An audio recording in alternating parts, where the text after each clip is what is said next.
Hey guys, Dan Casella here. Thank you for tuning in to the New Jersey Civil War History page here on YouTube. I am your host, Dan Casella, wishing I was Gary Edelman or some other predominant historian. All right, jokes aside, here we go. Today I'm telling you about someone from Harmersville, New Jersey. She was a Civil War nurse. She was pretty famous. She has a little book written about her after the war. But she is well documented and just has an incredible story, and I'd really like to share that with you. All right, so Cornelia Hancock is born February 8th, 1839, to a Quaker family. Her parents, Thomas and Rachel Hancock. Yep, they live right here in Harmersville, which is a small little town right outside of Salem, Salem City, New Jersey, which is in Salem County. If anybody wants to Google Earth it and do a quick little tour, I mean, it'll take you 30 seconds to look at all the cool little buildings here. Definitely check it out. Google Maps, Harmersville, New Jersey. All right. Okay, so yes, her family's a Quaker. Quakers are usually abolitionists, and that is true around here. Salem has a huge abolitionist movement, lots of Quakers, and actually an underground railroad stop in Salem, which actually even go out to Woodstown, which we'll get to that in another video. All right. So Cornelia was in social work in Philadelphia with her. She got into that through her brother-in-law, who was a physician in Philadelphia. And on July 5th, which is actually 157 years ago today that this video is being made, July 5th, 2020, Cornelia and her brother-in-law would go to Philadelphia to get on a train to head out to Gettysburg to tend to the wounded. Just a terrible battle, you know, such a national thing. She wanted to help, so she went. Apparently, Dorothea Dix herself tells Cornelia Hancock, no, and quote here, quote, unsuitable for nursing soldiers because she was too young and attractive. But guess what? She went anyway, which is awesome. And without any official support and funds or money or anything, she foraged, scavenged, bartered for supplies to make the wounded more comfortable. Although quote her although her innate disdain for alcohol, she served her trademark punch consisting of condensed milk and whiskey. But probably delicious or whatever somehow.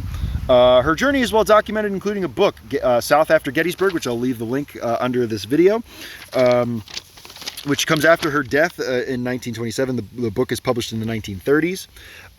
So she will go on to treat wounded after the Battle of the Wilderness in 1864.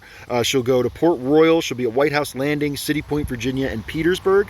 And she is notably loved amongst the men of the Second Corps, specifically the men of the 12th New Jersey, which is all raised from around this area of Salem County and Cumberland County. Yeah, and they even there's even a song written about her called the Hancock Gallop. Again, I'll leave the link for that in the section below. Last page, here we go. One of the first Army nurses to reach Richmond, Virginia in 1865 after it falls, which is kind of cool. And then immediately following the end of the war, she goes to a contraband hospital, which is a hospital for freed slaves, African Americans, etc. And she finds a labor amongst the newly freed slaves, a new love of labor, which when she goes home, she's supported by her fellow Quakers, because one of their big things immediately following the war is to educate freed blacks and slaves and their children. So she moves to make the biggest impact possible in this. She moves to South Carolina. She moves to Pleasantville, South Carolina, where she opens a school.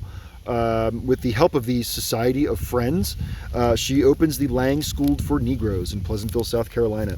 And then it returns to Philadelphia for health reasons in 1875, where she will live the rest of her life.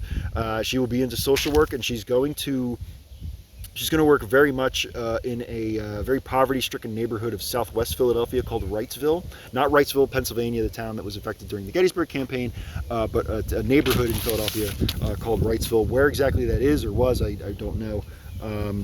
But that's where that is. Okay, so anyway, her life ends December 13th, 1921 in Atlantic City, New Jersey. She dies from kidney failure. And probably the reason she was going to Gettysburg was that her brother William was captain of Company A, 24th New Jersey. But the 24th New Jersey was discharged just days before, and when they get to New Jersey, she probably missed him on a weird train, somehow, some way missed him. But the 24th is not at Gettysburg. I don't know, though. She documents him in a letter, which I'm about to read to you.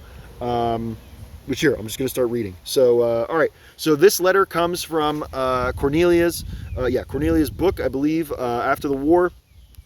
This letter is written July 7th, 1863. Pardon me, guys. You might get a little off on the angles here. I'm just trying to do two things at once. So bear with me. Here we go. Here's the letter. I'll post the link for the book that this is in. It's in a book called Through the Fields of Fire and Glory. I'll have a link for that and acknowledge the author, and that name at the moment skips my head. All right. So Gettysburg, Pennsylvania, July 7th, 1863. My dear cousin, I am very tired tonight. Have been on the field all day and went to 3rd Division, 2nd Army Corps. I suppose there are about 300 wounded belonging to the 2nd Army Corps. Hold on a second. Greenhead. It's one of the incredible things about South Jersey is these greenhead flies. They bite you. They bite the shit out of you. They're terrible. Okay, and another thing about this letter is that a lot of it looks like it's just like a run-on sentence, which sometimes a lot of these 19th century letters were. They were just getting a lot out in one single breath. And if it seems like I run out of breath or I lose my track or whatever, just again, bear with me. I'm trying my best.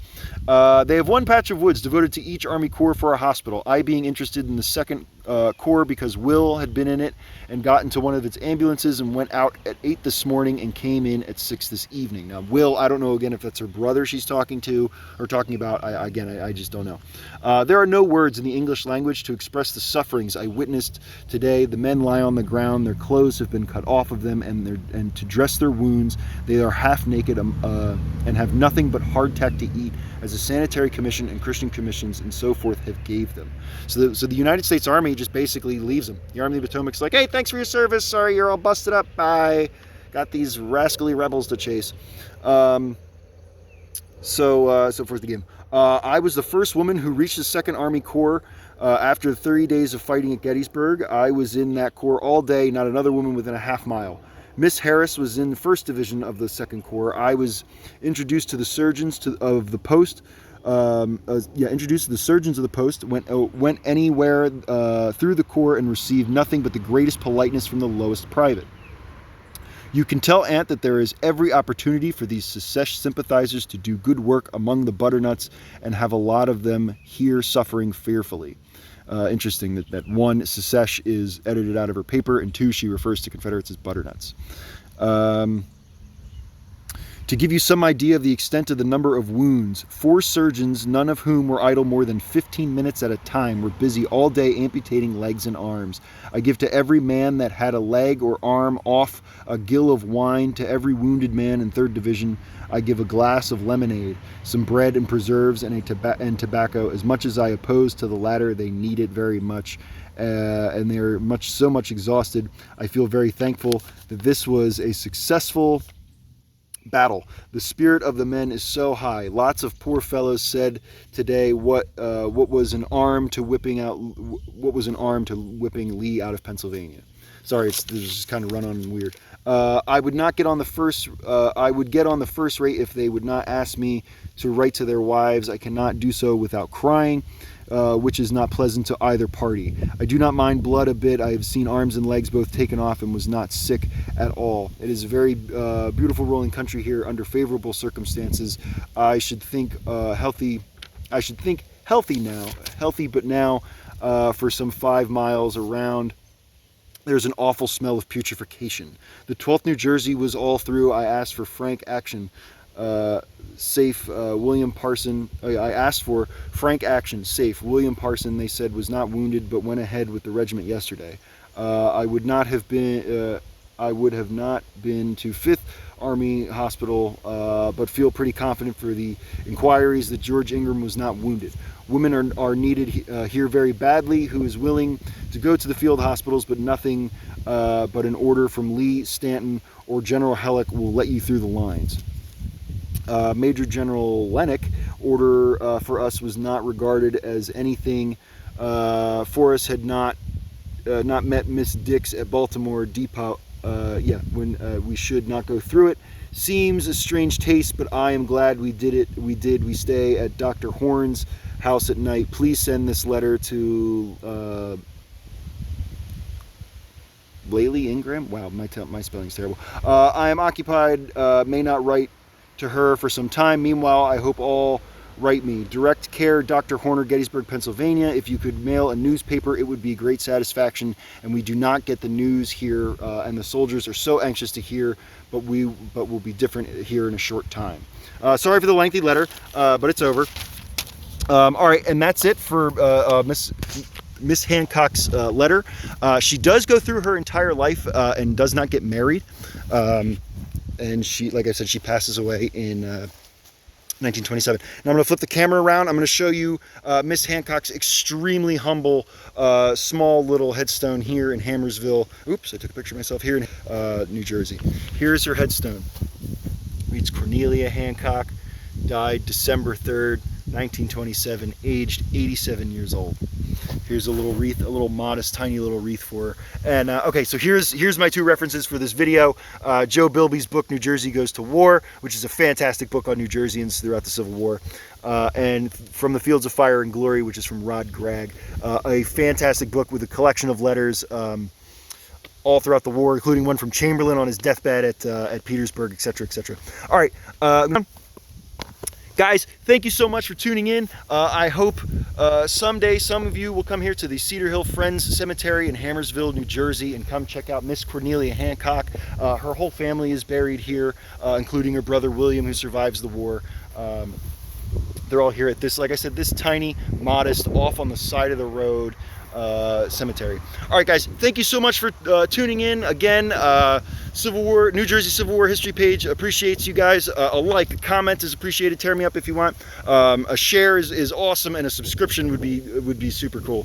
All right, guys, thank you so much again. I'm your host, Dan Casella. Thank you again. Cheers.